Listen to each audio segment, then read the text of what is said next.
Boa noite a todos, boa noite a todas.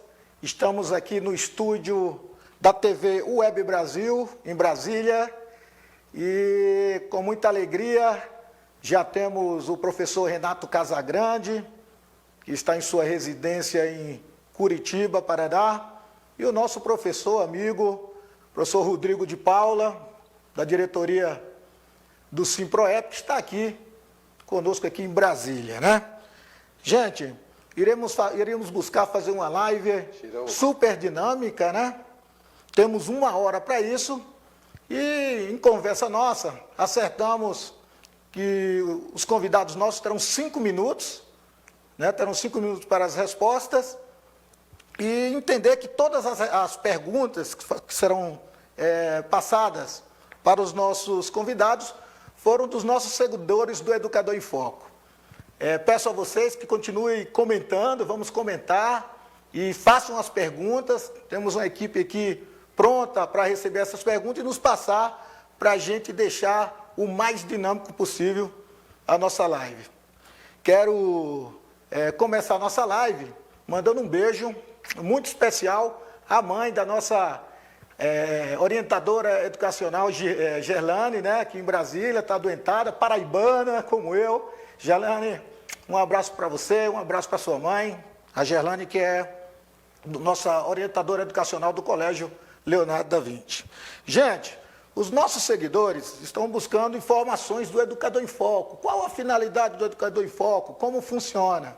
Gente, o Educador em Foco é uma ideia minha, né? Nós temos mais de 10 anos o Educador em Foco e agora buscamos parcerias como essa com o Valdir aqui da TV Web, em busca de divulgar e de promover eventos de educação. Então, cursos, palestras, temos a previsão de um congresso de educação já no ano que vem. Inclusive, os nossos convidados, o Renato e o Rodrigo, gente, vocês já estão na programação, tá? Conto com vocês nesse congresso. Renato, vai ser uma satisfação tê-lo aqui em Brasília, viu, Renato? Já conversando com sua assessora, né? E a gente está agendando aí que você venha para o nosso Congresso de Educação. Gente, eu vou começar, já estamos já no vídeo com o nosso Renato, com o nosso Rodrigo. O Renato é presidente do Instituto Casagrande. Gente, visitem o perfil, visitem o site do Renato Casagrande. Nós temos vários gestores nos acompanhando agora, viu, Renato? É uma alegria, viu, Rodrigo? Uma alegria sabermos que temos vários diretores de escola, vários orientadoras, coordenadoras pedagógicas, nossos professores acompanhando a nossa live. Gente, e a primeira pergunta, Renato, vai para você. Renato, quais os maiores desafios em implantar o ensino remoto na educação básica? Olha, deixa eu primeiro cumprimentar a todos vocês, todas que estão nos assistindo. Deixa eu ver se está bom o meu... Não sei se está bom o meu som aí, Félix? Tá ótimo, tá ótimo. Tá bom, tá ótimo. Então, eu quero cumprimentar todos. Primeiro, cumprimentar você, né, Félix? E agradecer aí pelo convite, pela sua generosidade, pela sua simpatia, pela forma tão carinhosa com que você me trata há tantos anos, compartilhando tudo aquilo que eu faço. Então, eu quero te agradecer de coração e dizer que tenho uma grande admiração por você. E agradecer também ao Rodrigo aí por estar comigo nesta noite, discutindo educação em tempo de coronavírus. Então, é um prazer, Rodrigo, muito obrigado aí também por ter aceitado esse convite do nosso amigo Félix. E cumprimentar a todos, então, que estão nos assistindo e dizer que eu acho que o maior desafio que nós estamos tendo hoje com a implantação do ensino remoto é a própria reconstrução do professor, porque não é uma atividade simples. Nós não fomos formados para o ensino remoto, para a educação à distância, o ensino remoto na educação básica. Nós não temos uma cultura digital na educação, pelo menos não tínhamos até então. por mais que o nosso aluno é um aluno nativo digital, como a gente costuma dizer, mas nós, professores, quando escolhemos a licenciatura, quando escolhemos o magistério como profissão, nós já escolhemos até em função das relações humanas, da atividade em que a interferência humana é muito forte e fomos pegos de surpresa. Então, acho que o desafio é essa reinvenção no nosso papel, da escola em si, do processo de ensino-aprendizagem, sem o preparo adequado, porque em 2 meses e pouco, vamos fazer agora 3 meses, eu gosto de brincar, porque a primeira live que eu participei, eu fui ousado ao falar que a escola não voltaria antes de 3 meses, quase apanhei, e agora estamos completando 3 meses aí, e ainda no ensaio de volta, eu não sei como está esse Distrito Federal, mas aqui no Sul nós não falamos em volta ainda, eu acho que vocês já estão num outro movimento. Então, eu acho que o primeiro desafio é abraçar essa nova realidade de ensino, na sequência, abraçar o ensino híbrido, porque nós vamos conviver com o ensino presencial e com o não presencial, e um terceiro momento, aí sim, quando a gente chegar no momento tão sonhado da escola retornar às suas atividades, e não essas atividades que voltarão agora, mas sim quando a gente conseguir vencer essa pandemia, a gente realmente conseguir conviver com a educação presencial, com a educação não presencial. Claro que jamais a educação não presencial substituindo a presencial, mas sim acreditando que ela possa ser complementar e que possa vir a somar com todo o nosso trabalho, um trabalho sério, um trabalho difícil, um trabalho complexo. Desde acho que da virada do século nós já vemos clamando por uma mudança na educação, já anunciávamos, falávamos mais da mudança do que de fato promovíamos, e de repente fomos obrigados a promovê-la. E eu diria aqui, Félix e Rodrigo, que pela experiência que estou vendo no Brasil, eu estou impressionado com esse trabalho que o professor vem fazendo, que a escola vem fazendo. É claro que nós temos dentro do Brasil muitos países, né, porque nós temos muitas diferenças. Eu trabalho muito com a escola pública e a escola privada, então posso dizer que tem escolas que ainda nem iniciaram o ensino remoto, mas a experiência, essa primeira, digamos assim, experiência que nós tivemos, ela está sendo bastante exitosa no meu ponto de vista, mas podemos discutir, e acho que vamos discorrer nessa noite, os problemas que nós temos também. Ok, gente, eu queria já a participação dos nossos seguidores, colocando ali o seu nome, o seu estado que reside, né, a sua cidade, o seu município, disponibilizando também a escola que atua, tá, gente? Eu vou partir agora a pergunta para o nosso Rodrigo. Rodrigo, de tantos eventos juntos, né, Rodrigo? E assim... Isso, primeiro... E assim, Rodrigo, antes então, da sua colocação, Rodrigo, eu queria fazer a pergunta e falar que eu recebi algumas informações com relações tive acesso a algumas informações de demissões, afastamentos temporários, redução salarial dos profissionais de educação, e causou, assim, para a gente uma tristeza. Mas o tema não é esse. E a pergunta que vem para você é o seguinte, Rodrigo: quais as dificuldades encontradas pelos nossos professores no ensino remoto e quais as principais reclamações?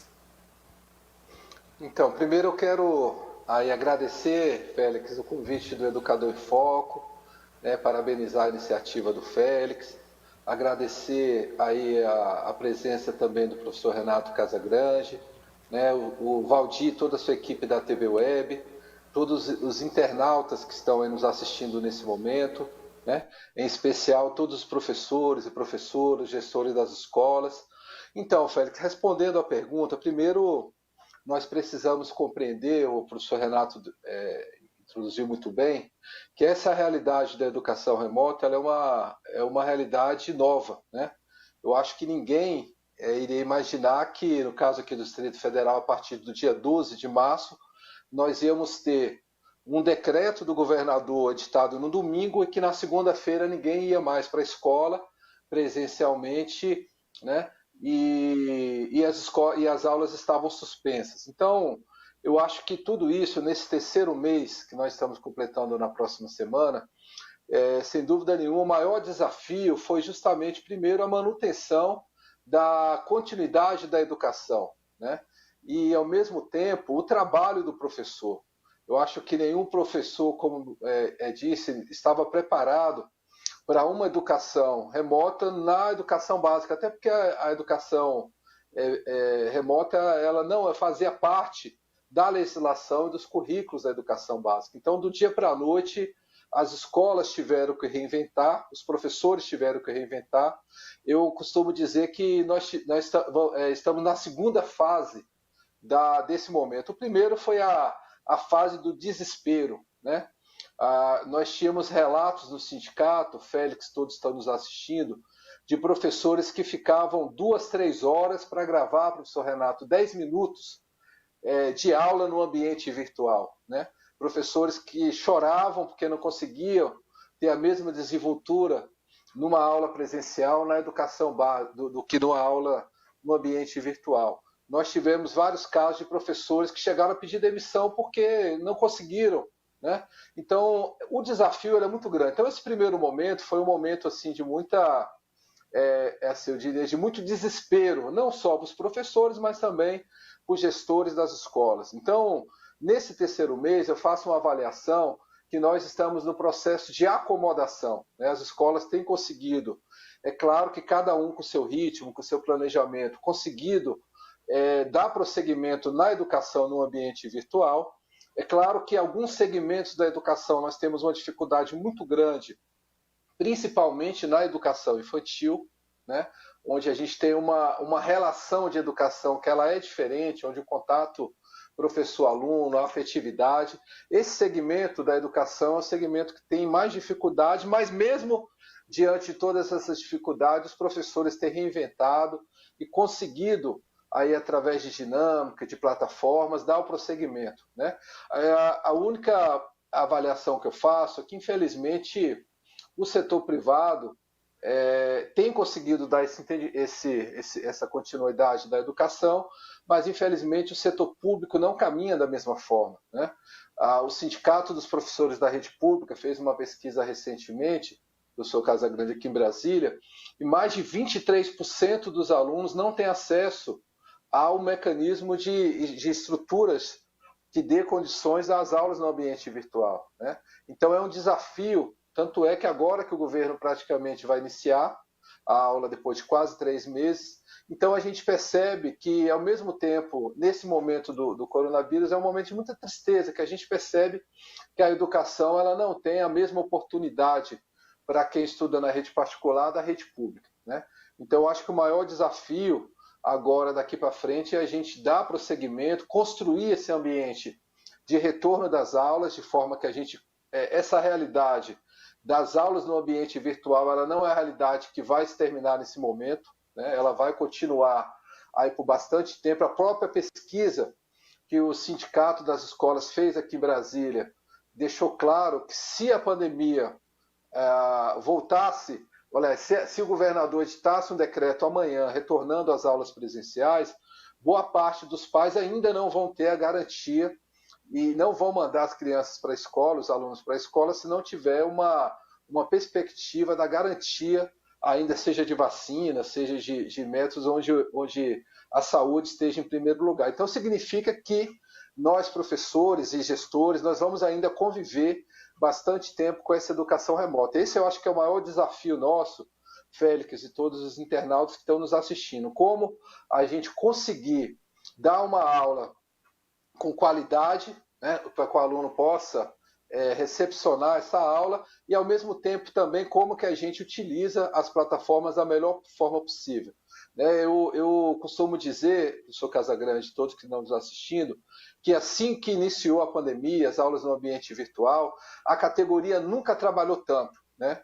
Não só a categoria de professores, mas os gestores, todo mundo se virando, né? Se o professor que tinha 20 horas aulas numa determinada escola, agora ele está tendo 40, né? Nós temos relato aqui de professor passar a madrugada gravando aula. Então, essa é uma realidade que agora começa, através de plataforma, de experiência, se acomodar, né, que é diferente da educação básica do ensino superior. O ensino superior já tinha a metodologia da educação à distância, que é outra metodologia, não é a concepção das aulas no ambiente virtual. Então, acho que o maior desafio nosso vai ser a segunda fase, né, de ir acomodando esse interesse, e a terceira fase, que seria o retorno das aulas no ambiente presencial e, ao mesmo tempo, no ambiente virtual. Então, um pouco isso a gente vai aí tentar responder, e desde já agradeço a presença e a audiência de todos que estão nos assistindo, Félix. Quem acessou agora o nosso Instagram, Educador em Foco, nós criamos algumas regras, né? Que de 5 minutos para cada pergunta. As perguntas que estão sendo passadas para os nossos convidados foram oriundas dos nossos seguidores do Educador em Foco, e vimos que, além das perguntas já planejadas aqui pela equipe, já vem outras. Então, eu vou tentar trabalhar da seguinte forma. Vou fazer 2 perguntas, Renato, para você. Você já tinha tratado do ensino híbrido, e a pergunta é por aí. O ensino híbrido nas escolas é uma realidade? E uma pergunta dos nossos seguidores aqui. Muitos professores estão tímidos em relação à participação de vários gestores nas suas aulas virtuais, coisa que na aula presencial não ocorre. Como agir? O professor não tem autonomia? Para o professor Renato Casagrande. Está sem o áudio. Está sem o áudio, né?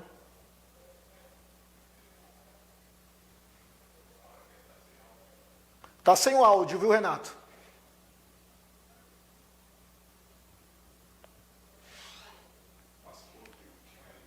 Rodrigo, eu vou passar a próxima pergunta para você, até que o professor... Renato, já voltou? O Renato sem áudio, ok? Rodrigo, eu vou passar a pergunta, então, para você, Rodrigo. A tecnologia permitiu que a escola permanecesse aberta. Como tratar questões como a formação dos professores para atividades remotas e o excesso de trabalho? O professor Rodrigo de Paula. Então, Félix, eu acho que esse é o maior desafio, né? O sindicato dos professores, no caso que eu faço parte, e o sindicato das escolas, logo na segunda semana, nós assinamos um termo aditivo às convenções de trabalho, regulamentando as condições para que os professores pudessem dar prosseguimento no ambiente virtual, né? É claro que é uma realidade nova, que nós não temos ainda uma legislação, né? Eu particularmente busquei uma série de informações na academia, né? E própria legislação, e a gente percebe que não tem. Por exemplo, na educação, no ambiente virtual, como que você mede o trabalho do professor, né? Na aula presencial, você tem condições de estipular carga horária, aula de planejamento, né? Como que a gente mede o trabalho no ambiente virtual, de forma que o professor tem que gravar a aula, né? Tem que tirar as dúvidas através de plataformas, através de chats, né? Como que a gente mede isso? Então é um desafio, né, e que a gente tenta, eu acho que o Brasil todo está passando por esse problema, que primeiro é a ausência de legislação do trabalho docente no ambiente virtual, e segundo é o excesso de trabalho, né? Eu costumo dizer, e a gente tem alguns estudos, que inclusive foram estudos que embasaram o Ministério da Educação e o Conselho Nacional de Educação, quando da discussão da educação EAD no ambiente do ensino superior, né? E naquele momento nós tínhamos alguns estudiosos da academia que diziam o seguinte, que a cada hora de trabalho no ambiente virtual é o equivalente a 4 horas no ambiente presencial, né? Então esse é um desafio, a gente espera que essa situação se passe logo do ponto de vista, a gente tem orientado nesse momento as instituições o bom senso, né? De forma que a gente consiga dar continuidade à educação no ambiente virtual, mas ao mesmo tempo também que não sobrecarregue o excesso de trabalho dos professores. A gente tem percebido um grande número de adoecimento dos professores, né? Adoecimento esse como depressão, né? Que é um problema que nós vamos ter que enfrentar daqui para frente nesse ambiente que eu acredito que também o isolamento e esse ambiente virtual, ele acaba também provocando e aumentando o índice de depressão, né? A gente percebe nas pesquisas vários problemas relacionados à saúde que a gente ainda vai precisar de uma série de estudos. Mas, assim, é uma questão nova, a gente recomenda bom senso, né? Eu tenho, por onde passo, recomendado que as escolas tentem utilizar essa relação de 1 hora no ambiente virtual para 4 horas no ambiente presencial. É claro que a gente não tem regulamentação ainda para isso, viu, Félix? Mas é um grande desafio e eu tenho certeza que a gente tem conseguido atingir bem esse objetivo, né? É um pouco isso.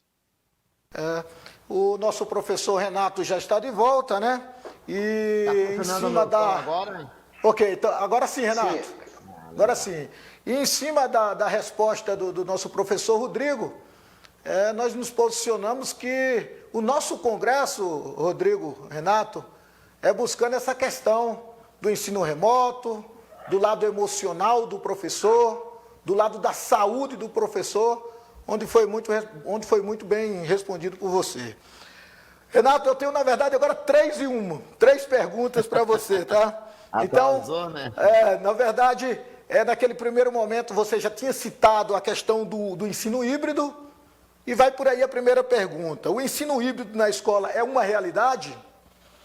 E um abraço aqui ao meu amigo de trabalho, professor Paiva, né, coordenador do Colégio Leonardo, nos mandou aqui uma pergunta. Paiva, um abraço, feliz em saber que você está participando. Um abraço a todos os professores, orientadores, coordenadores, pessoal, nossos inspetores, funcionários administrativos, pessoal nosso da limpeza, nossos mantenedores do Colégio Leonardo da Vinci. Um abraço para todos e sei que vocês estão aí, nesse momento aí conosco, ligados.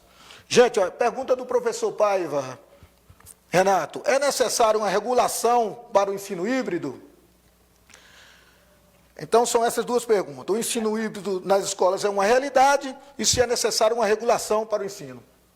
É que você tinha uma terceira pergunta antes, mas eu já entendi também que é com relação ao professor que está sendo vigiado, quer dizer, que está com a sua aula sendo assistida, às vezes, pelo gestor. Olha, eu vou pegar o gancho aí do Rodrigo, quando ele fala das fases que nós vivemos. Nós tínhamos a primeira fase, eu concordo bem com as 2 fases do Rodrigo. A primeira fase foi do susto, foi da gente... Eu costumo dizer que eu estou aqui na minha biblioteca e eu não conseguia pegar um livro para ler, porque parece que tinha perdido sentido as questões práticas da vida. Quer dizer, eu não sei se eu não voltaria para a minha atividade. Nós somos pegos de surpresa. Acho que a única coisa que a gente fazia era comer, engordar e ficar assustado em casa sem saber o que fazer. E aí as aulas pararam, de certa maneira, ninguém conseguiu, naqueles primeiros dias, pensar em alguma coisa prática. Mas a escola particular, ela se reinventou muito rápida, quer dizer, em questão de poucos dias, de uma semana, eu já vi os professores começando a trabalhar. Algumas escolas deram recesso, outras escolas já quase que partiram direto, umas começaram, depois pararam e voltaram, mas rapidamente nós entramos nessa fase 2 que o Rodrigo fala, que é a que nós vivemos hoje, que não é do ensino híbrido, que é do ensino remoto, quer dizer, que é desse ensino não presencial. Nós estamos até numa fase como de estabilização na escola particular, lembrando bem, porque a escola pública aí é outra realidade. Mas na escola particular, na grande maioria das escolas brasileiras, nós vivemos hoje um momento da estabilização, em que as escolas, os professores começaram a aprender, desde a utilizar às vezes o microfone, a câmera, lembrando que muitos com recursos próprios, né? E estamos nos reinventando na segunda fase, mas eu diria que é uma fase um pouquinho mais de segurança. Agora nos preparamos para uma terceira fase, que eu diria que é a fase talvez a mais complexa de todas, que é aí sim a implantação do ensino híbrido, porque o ensino híbrido ela é a junção do ensino presencial com o não presencial, mas nós vamos viver uma realidade diferente do que vivem as universidades e as faculdades. A educação superior, ela já caminha bem com o ensino híbrido e talvez seja o melhor modelo que nós temos hoje na educação à distância, porque os alunos têm momentos presenciais e momentos não presenciais, e claro que na educação superior, que a gente chama de educação à distância, lá regulamentada, já com uma metodologia adequada, com sistema de avaliação, com tecnologias apropriadas, que não é o que nós estamos fazendo na educação básica. Na educação básica ainda nós estamos aprendendo a fazer educação à distância, não é nada regulamentado, e muitas vezes ainda nós estamos da improvisação para agora uma padronização. Mas a educação superior, que já tem o ensino híbrido praticamente implantado em uma boa parte das instituições, não é o que nós vamos ver agora na educação básica. E aí me preocupa muito o retorno das aulas, porque o ensino híbrido basicamente vai se constituir em aulas presenciais com os alunos na escola, aí mais ou menos 1/3 dos alunos, vão ver Coreia do Sul, vão ver muitos países da Europa que estão voltando parcialmente com os alunos, e nós estamos observando que essa parte de alunos que estão na escola estão tendo aula presencial com o professor, e o professor tem uma responsabilidade também de atender os alunos que estão em casa. Então, se o trabalho do professor já está hoje complexo, e como disse o Rodrigo, eu quero depois falar dessa relação que eu gostei bastante, porque são poucos que falam dessa relação, Rodrigo, de 1 para 4, mas é uma relação já estudada na educação à distância. Eu quero trazer esse tema, se não der agora nesse bloco, a gente volta a falar depois. Só me lembre daí, o Félix. Eu quero dizer que quando nós voltarmos com as aulas, meus queridos amigos professores, colegas, vai ser muito mais complexo, porque nós vamos ter alunos que vão chegar na escola e que nós vamos ter que conviver, vamos ter que ser agentes de saúde, porque vamos atender as questões de higiene, do distanciamento, porque vamos lembrar que nós vamos ser responsáveis. Quando nós trazemos para dentro da sala de aula crianças, e vamos pensar então a responsabilidade dos professores de educação infantil e do ensino fundamental 1, principalmente, que tem uma relação muito assimétrica com os alunos, nós vamos trazer para dentro da sala de aula uma responsabilidade do uso da máscara, da higienização das mãos, do álcool gel, do distanciamento, e as crianças, portanto, estarão sob o nosso foco, sob o nosso comando aí, e que não será simples, porque em casa são 2, 3 irmãos, na escola nós vamos trabalhar com 10, 15 crianças. Se eu falo 10, 15 crianças, é porque as outras ficaram em casa, e aí eu tenho uma atividade em sala de aula e uma outra atividade acontecendo em casa. Então na segunda-feira eu tenho 1/3 da turma, na terça-feira eu tenho mais 1/3, na quarta-feira eu tenho o 1/3 restando lá. Então, esse conjunto de atividades que acontecem em paralelo vão ocasionar ao professor uma sobrecarga de trabalho muito grande.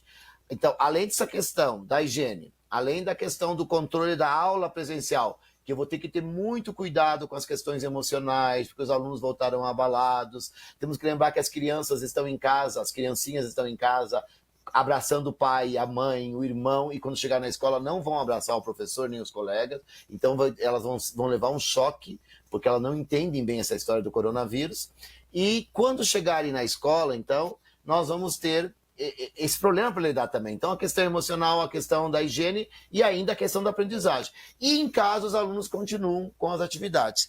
Então, eu considero que esse terceiro momento, Rodrigo, vai ser um momento mais complexo, porque nós vamos ter que ainda continuar com o ensino remoto e vamos introduzir o ensino presencial. E vamos conviver com esse modelo por muito tempo. Eu conversava com a relatora da Covid no Conselho Nacional de Educação, a professora Maria Helena Guimarães, e ela dizia o seguinte: vamos terminar o ano 2020, vamos começar o ano 2021 com o ensino híbrido. Mas não com o ensino híbrido desejado, com o ensino híbrido possível, porque o desejado talvez seja aquele ensino da educação superior, em que os alunos têm momentos presenciais, talvez no futuro, quando a gente eliminar de vez esse coronavírus, talvez esse ensino híbrido venha a funcionar, inclusive na escola, para garantir uma escola de tempo integral, porque às vezes a gente não consegue uma escola que tem um espaço integral, mas talvez a gente possa complementar com atividades não presenciais para ampliar a carga horária da educação básica. jamais substituindo o ensino não presencial no presencial, mas talvez como complementar. Mas nesse momento não é uma questão de opção de complementar ou não. Vai ser a única solução que nós vamos ter para o retorno, para retornar às aulas. Então nós vamos conviver com o ensino híbrido, então ele não é uma realidade, mas será uma realidade em breve. Eu não sei quando que o Distrito Federal está voltando, parece que vocês estão voltando às aulas agora, então eu falo mais uma realidade brasileira. E uma outra questão deixa eu ver qual foi a pergunta que o Félix me fez, foi sobre a regulação. Olha, a regulação do ensino remoto, que também não há, e do ensino híbrido, que eu também não acredito que haverá uma regulação, alguma coisa oficializada, eu acredito que seguirá, cada escola vai ter que criar uma forma, porque se escolas, por exemplo, que tem um espaço grande, uma sala de aula grande, e tem poucos alunos, elas não precisarão, elas poderão fazer o retorno das aulas normais sem ter a implantação do ensino híbrido. Então, eu acho que depende de cada realidade, de cada escola, de cada situação. Então, eu não acredito que o Brasil hoje, pelas nossas diferenças, nós temos como fazer uma regulação nacional. Agora, é claro que a regulação local, dos conselhos municipais, dos conselhos estaduais, poderão vir, sim. São regulações que poderão vir, mas eu ainda acredito que as escolas, junto com o sindicato, aí no caso, nós temos o Rodrigo como representante, pode sentar e pode discutir em função da sua realidade. Então, nós temos muitas realidades e é muito difícil nós organizarmos agora, a toque de caixa, uma regulação que dê conta e que nos atenda nesse momento. Essa seria a segunda questão. E rapidamente a terceira questão, antes de passar para o Félix de novo, é essa questão do professor, do coordenador, de repente entrar numa aula do professor. Eu acho que essas coisas têm que ser acertadas, têm que ser combinadas. Nós sabemos que os pais estão assistindo às aulas dos professores e a gente não pode fazer nada. Esses dias aqui em Curitiba, uma mãe entrou numa aula de um professor, deu de dedo, entrou na frente da câmera do filho dele, do computador do filho, deu de dedo no professor, começou a recriminar o professor pela aula que ele estava dando, comparando com a aula da outra filha. Aí uma outra mãe entrou na aula do outro colega que estava assistindo pelo Zoom, deu de dedo na outra mãe, começou uma briga entre mães, e a gente viu o quanto nós, professores, estamos expostos neste momento em que o pai está assistindo a aula e às vezes está questionando o nosso método. Às vezes o engenheiro está questionando a aula de matemática do professor e não entendendo que às vezes a nossa linguagem, a forma como nós chegamos no aluno não é aquela linguagem técnica que ele domina e que talvez ele esteja até condenando a nossa linguagem. Isso vale para o gestor também. Então eu acho que não é porque nós estamos talvez um pouco mais expostos que a gente não, acho que o gestor precisa acertar, combinar com o professor, como que ele fazia antes o acompanhamento da aula dele, como que ele pode fazer agora, o que eles podem acertar. Eu acho que é louvável o professor compartilhar seus dilemas, suas dúvidas, seus medos, seus anseios, toda essa sua fragilidade com o gestor ou com os seus colegas, mas eu acho que não pode ser uma questão de invasão de privacidade, sim, uma questão de acordo e de uma relação entre dois colegas de trabalho e que querem achar a melhor solução, o melhor caminho para este momento da educação. Já direto interagindo com os nossos seguidores, gostaria que vocês comentassem no nosso Instagram como vocês definem a atuação do professor em uma palavra. E Renato e Rodrigo, eu vou com resiliência, e vocês, passando para os nossos seguidores. Como vocês definem a atuação do professor em uma palavra? Eu defino a primeira como resiliência. Professor Renato. Eu, como estudo pesquisa e liderança, eu vou colocar liderança aí, juntando todos os atributos de liderança que o professor precisa ter no seu dia a dia, então eu definiria como um grande líder. Professor Rodrigo.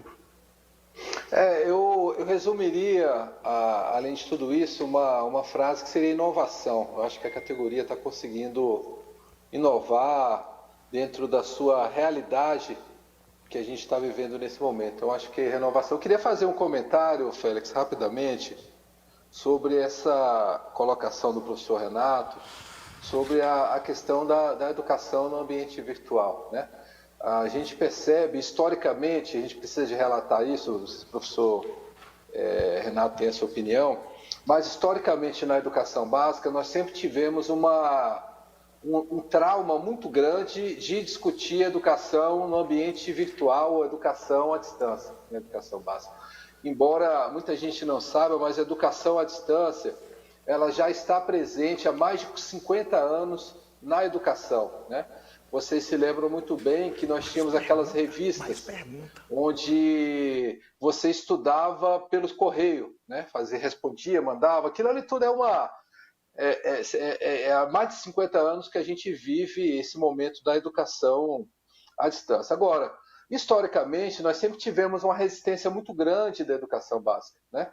A gente percebe, por exemplo, eu acompanhei a última resolução do Conselho Nacional, fiz vários debates também a nível nacional com a professora Maria Helena, e você percebe uma resistência muito grande, até porque não temos ainda estudos também científicos para a gente ter essa educação, né? Eu lamento muito que num momento como esse de pandemia, o Ministério da Educação não deu as diretrizes para as escolas, né? O próprio Conselho tentou ali apontar a diretriz, cada estado tem feito através dos conselhos de educação, da secretaria, mas eu percebo o sentimento a nível nacional, não sei se o professor Renato tem esse sentimento, que nós estamos meio órfãos do ponto de vista do Ministério da Educação nesse momento, né? A educação, eu acompanho também, Renato, a educação aqui no ensino superior, e o ensino superior é outra dinâmica, né? A gente não pode confundir a educação à distância do ensino superior nesse momento que a gente está vivendo agora, né? E eu concordo que a gente precisa, mais do que nunca, de regulamentação. Nós estamos vivendo uma invasão do espaço privado entre o aluno e o docente, né? Onde o espaço do sentimento ele tem sido, que eu costumo dizer que na educação a gente não tem só conteúdo, nós temos uma relação de afetividade.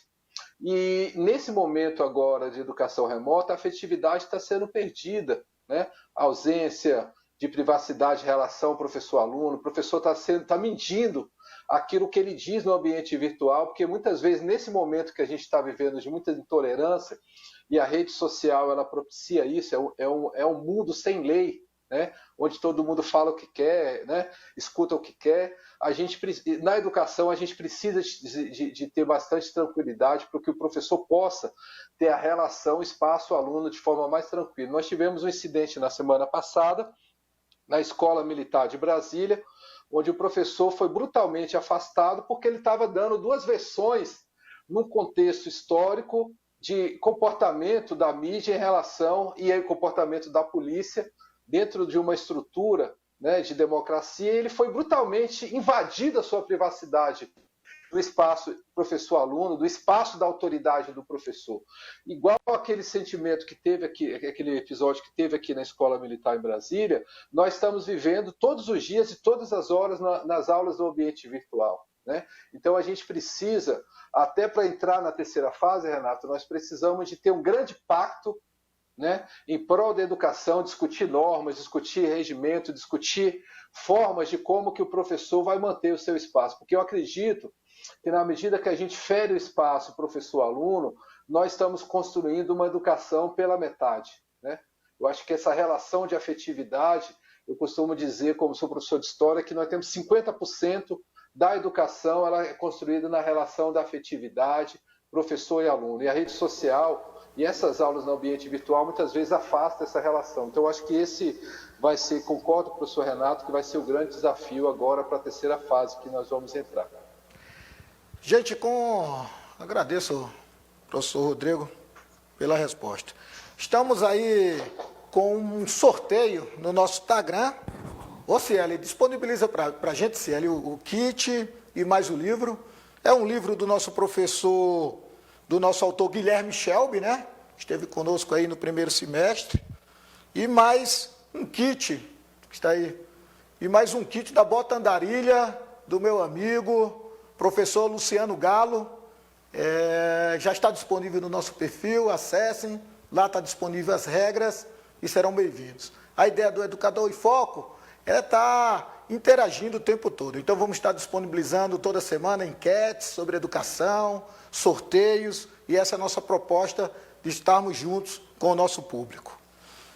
Gente, eu vou para uma pergunta agora para o professor Renato Casagrande. Renato, existe um plano estratégico das escolas particulares do Brasil para as voltas às aulas? Os nossos seguidores, muitos seguidores questionando isso, e levamos a escola, Renato, para dentro das casas, não é isso? Isso irá fortalecer a escola? E as famílias darão mais valor a partir de agora? Logo após o Renato, o Rodrigo também, se quiser se posicionar com relação a essa pergunta, fique à vontade. Professor Renato. Félix, eu vou começar respondendo a segunda pergunta. Eu não tenho dúvida que nós vamos sair muito mais fortalecidos depois dessa crise, porque se os pais tinham qualquer receio, até falavam em educação domiciliar, como talvez uma opção, eles estão vendo agora que a realidade é outra. A complexidade que é ser um professor, que é lidar principalmente com o aluno na realidade do século XXI. Então, eu não tenho dúvidas que hoje, e eu estou fazendo uma pesquisa, eu já vou antecipar para vocês, pela Associação Brasileira de Educação à Distância, a gente está estudando o ensino remoto e a pesquisa, ela vai para pais e para professores, e a gente já está sentindo uma valorização extrema do papel do professor, do papel da escola, e mesmo do papel da escola no ensino remoto, ou seja, como o próprio Rodrigo falou, dos pais com medo das crianças voltarem para a escola, mas estão acreditando no trabalho que o professor está fazendo, mesmo à distância, até na educação infantil. Por mais que seja complexa a educação infantil remota, que dependa do pai, quase que, praticamente, exclusivamente do tempo de um tutor em casa, a escola, ela sai muito mais fortalecida, o professor sai muito mais fortalecido, o papel do professor. Então, isso eu não tenho dúvida. Até porque eu diria que depois da saúde, talvez tenha sido o setor mais impactado, que mudou radicalmente a sua atividade e que está trazendo respostas concretas. Também quero puxar a questão do que o Rodrigo colocou, nacional ali, do nosso presidente, do nosso Ministério da Educação. Infelizmente, nós não temos um tipo de comando, nosso Ministério da Educação dorme em sono esplêndido, não sei que sono é esse, mas é um sono, e nós não temos diretriz, e por isso que talvez a gente esteja mais inseguro ainda, porque o Conselho Nacional, vou dar um exemplo concreto para vocês, se posiciona, por exemplo, com a educação infantil, com atividades remotas para a educação infantil, as validando, e aqui no Conselho Estadual de Educação do Paraná não reconhece. Então, os professores hoje da Escola Particular do Paraná estão trabalhando no ensino, na educação remota, na educação infantil, sem ter uma segurança jurídica. Se serão válidas ou não serão válidas, e o duro é que, se houver necessidade de uma reposição, e os professores não vão ter que receber uma remuneração extra, as escolas estão sem caixa para fazer, para honrar com esse compromisso, porque nós estamos sem um governo, sem um Ministério da Educação para nos dizer, dar um norte. Então, eu fiquei muito assustado quando eu acho que ficou visível que nós não teríamos um posicionamento do nosso Ministro da Educação com relação a essa crise, quando, vocês vão lembrar, quando houve aquela briga do Ministro da Saúde, o Mandetta, com o Bolsonaro, a primeira briga antes dele sair, que o presidente, na verdade, estabeleceu uma nova regra para as entrevistas coletivas que aconteciam à tarde e colocou vários ministérios juntos para discutir a crise do coronavírus, economia, cidadania, e não colocou a educação. Naquele momento, quando eu vi vários ministros discutindo e a educação não foi colocada, sendo que nós estamos com as aulas paralisadas, que muitas escolas públicas não voltaram, não tinham nem, até hoje, estão meio sem noção do que fazer.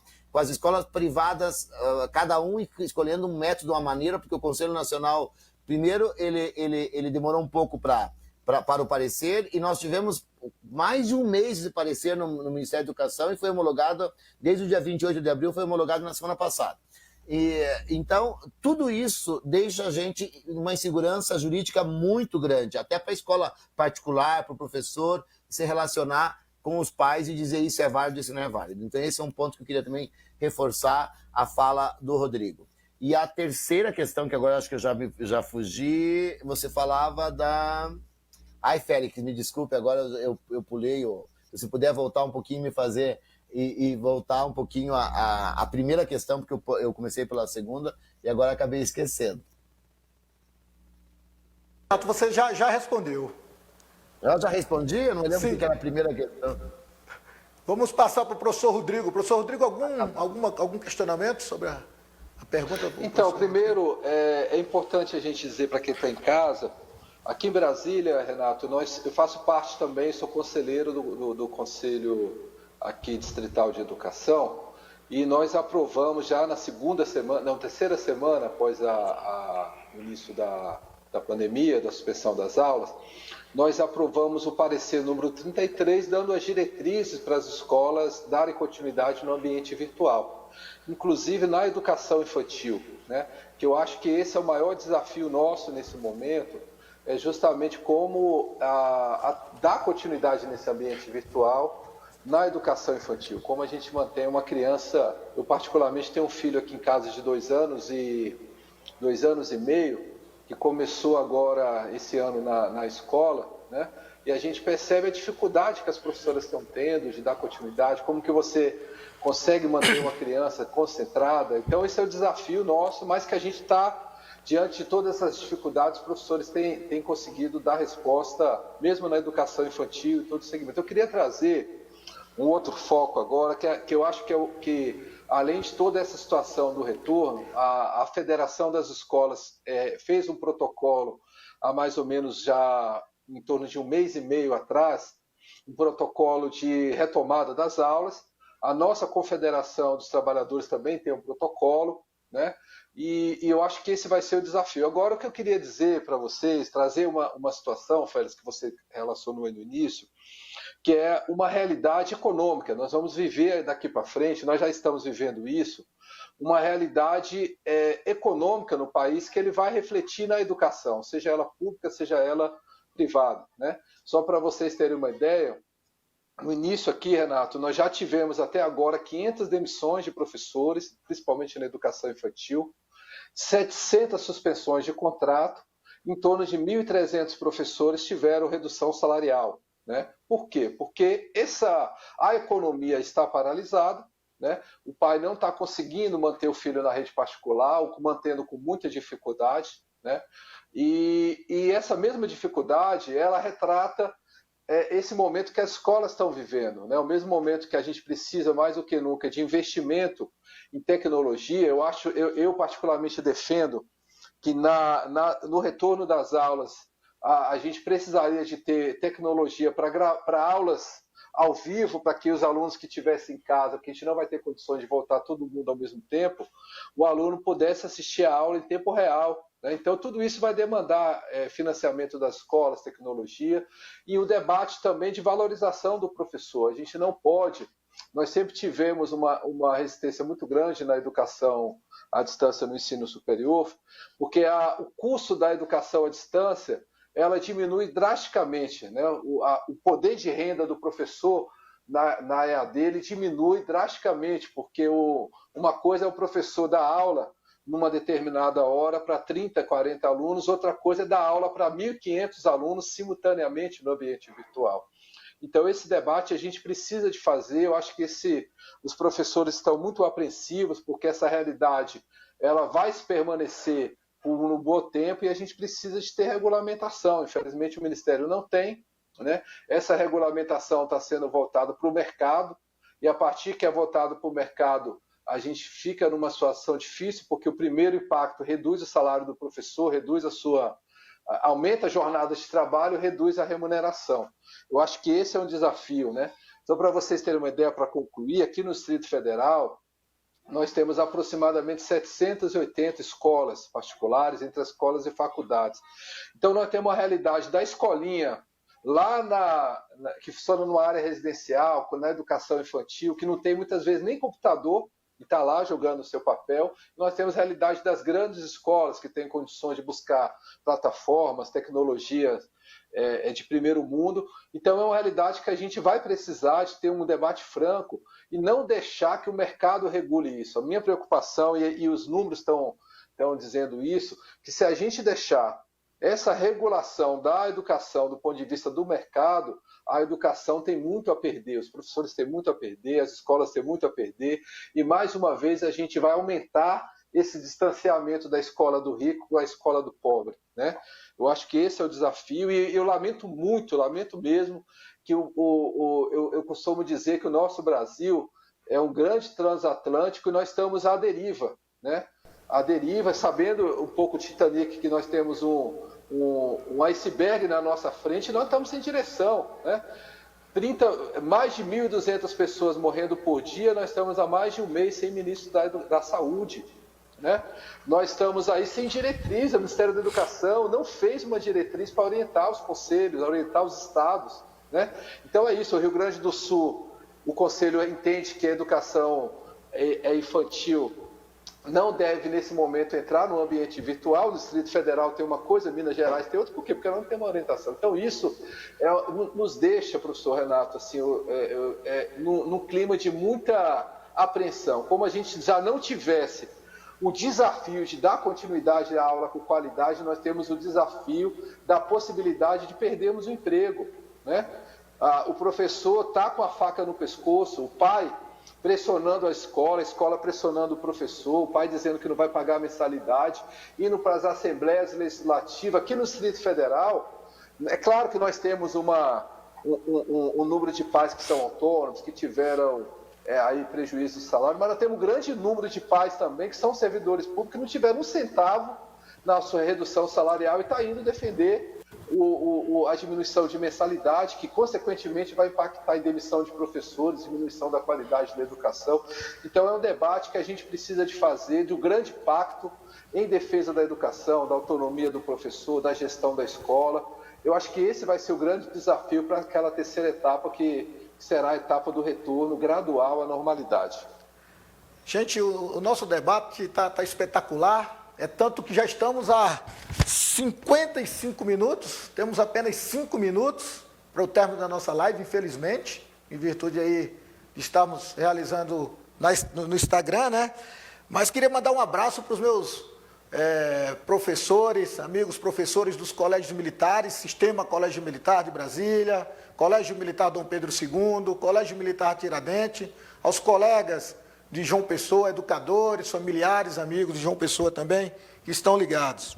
Gente, tem uma pergunta aqui da Micheline, penso eu que é minha amiga, do Colégio Tiradentes. Vai para o professor Renato. Professor, eu queria, professor, a possibilidade de o senhor responder rapidinho e já fazer suas considerações finais, e daí daríamos aí uns 2 minutos para o Renato, para o professor Rodrigo concluir. Como trabalhar o currículo com a BNCC? As escolas não deveriam pensar no trabalho mais interdisciplinar? Percebo que muitas escolas ainda estão trabalhando com uma visão ainda fragmentada. Bem, só complementando aqui assim, não sei se vocês conseguem ler aqui, ó. Consegue ler, Rodrigo? Ó. Essa é uma pesquisa que saiu em São Paulo, só corroborando o que o Rodrigo falou. Esses pais que muitas vezes estão cancelando matrículas. E eu dei uma entrevista para o Bom Dia São Paulo, da Globo, está no meu canal de YouTube, Instituto Casagrande. Uma matéria grande sobre escola particular e a quebradeira de escolas. Eles estimam que em São Paulo podem quebrar, então. Gente, vê o tempo para mim. 50%, eu acho que falando demais aí, né? Vamos lá. E só para falar para a professora rapidamente sobre o currículo, acredito sim, professora, que é uma oportunidade ímpar para a gente trabalhar esse currículo interdisciplinar. E agora, nesse momento, é selecionar o que de fato tem que ser trabalhado, dar prioridade. Então, é um trabalho muito forte entre professor, coordenador pedagógico, gestor, ali assim, para que a gente aproveite essa oportunidade na implantação da BNCC, essa discussão do currículo. Quero deixar que assim, ó, meu muito obrigado, meu boa noite, obrigado, Félix, Educador em Foco, obrigado, Rodrigo, um prazer estar com vocês aqui assim. Meu Instagram é Renato Casagrande Oficial, pelo convite aí, e o Instituto Casagrande, quem quiser acessar lá, nós temos todos os dias uma série de lives e discutindo educação, sempre procurando trazer o melhor para o professor aí. Obrigado, pessoal. Nós agradecemos, Renato. Um abraço no coração. Rodrigo, suas considerações?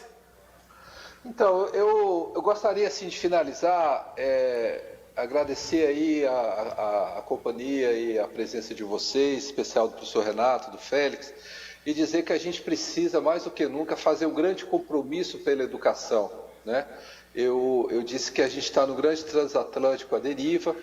Infelizmente, quando falta um... Infelizmente, o governo não fez aí um planejamento a nível nacional de orientar a educação, tanto pública como a educação privada, né? Eu defendo nesse momento, e tem vários setores da economia onde o governo já disse que, do ponto de vista econômico, que vai ter ajuda, né, financeira do governo federal, e a gente percebe que na educação não tem nenhuma movimentação, né? Nós temos milhares de alunos aí, tanto no setor privado, milhares de empregos, e além do mais, a educação ela tem o seu papel social. Então nós estamos endossando esse grande movimento pela manutenção dos postos de trabalho, ao mesmo tempo que o Ministério da Economia lance um grande programa de resgate das escolas com a manutenção dos empregos. A gente não pode, de forma nenhuma, deixar que as escolas fiquem à deriva de uma realidade econômica, onde a gente vai ter milhares de alunos saindo da rede particular, indo para a rede pública, que também não tem condições de absorver essa demanda, principalmente na educação infantil. E nós precisamos, mais do que nunca, de um grande pacto nacional por uma ajuda financeira ao sistema educacional nesse momento, mediante a manutenção dos empregos. Eu acho que esse é o desafio, né? E dizer para todos que estão nos assistindo que a gente precisa, mais do que nunca, de perseverança nesse momento, de compreensão. Essa situação ela não vai se resolver nesse momento agora, a gente não tem perspectiva ainda. Aqui em Brasília, o governador tem falado na retomada das aulas presenciais em agosto, mas eu acredito que o pai não vai, mesmo que essa aula seja, esse ano de 2020, a gente ainda vai ter esse ambiente virtual, aí provavelmente até no ano que vem. Então a gente precisa mais do que nunca de fazer uma grande discussão do papel do professor, da autonomia, da manutenção dos empregos, da manutenção dessa qualidade da educação.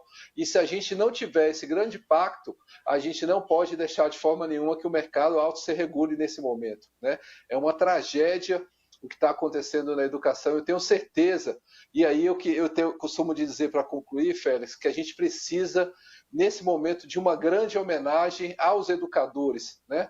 A gente tem visto aí grandes homenagens na área da saúde também, que recebem nossas homenagens, mas os professores, mais do que nunca, têm se esforçado para dar continuidade, mesmo muitas vezes sem o reconhecimento, né?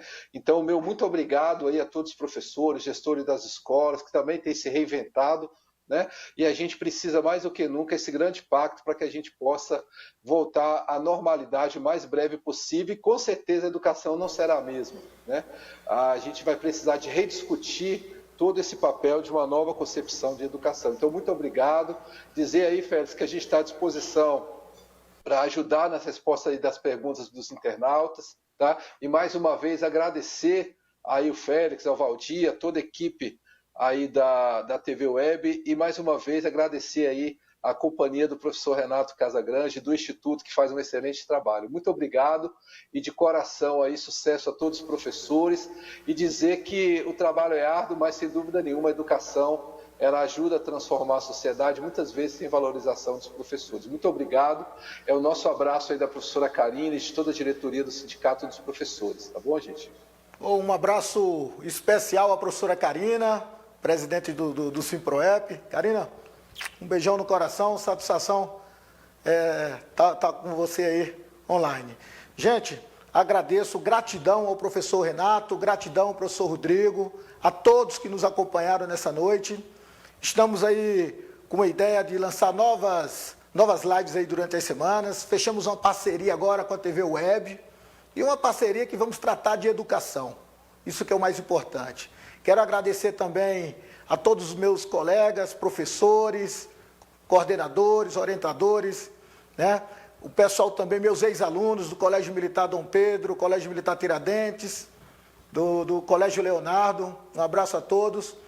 E fico à disposição, a proposta do Educador em Foco em suas redes sociais é trazer a enquete, é trazer a discussão, é trazer o bem-estar, o espaço para o professor.